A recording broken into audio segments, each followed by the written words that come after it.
¿Qué tal amigos? Bienvenidos a Ñuka Quichua, todo el aprendizaje del idioma quichua a un solo clic. Soy José Luis Maigua y quiero darle la bienvenida una vez más a Ñuka Quichua. Actualmente Ecuador y el mundo entero está pasando por momentos muy difíciles por este virus que se ha propagado por todo el mundo.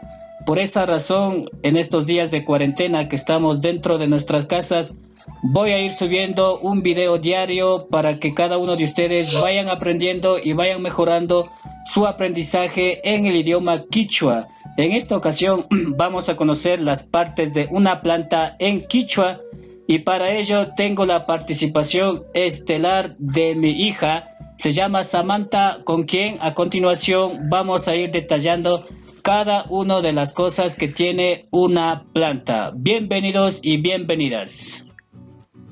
Shinaka riksishpa katishun ña kay yurakunapa imakuna charita.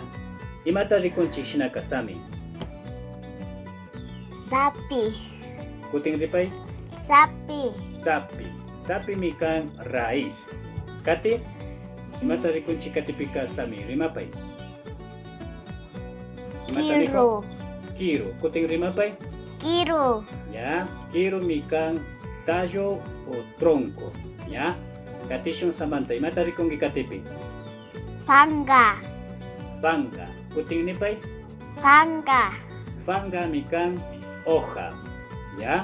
Shinaka katishun imata rikungi kunanga Samantha? Sisa.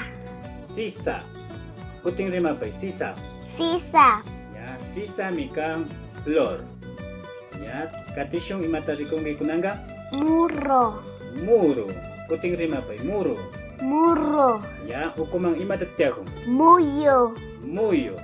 Ya.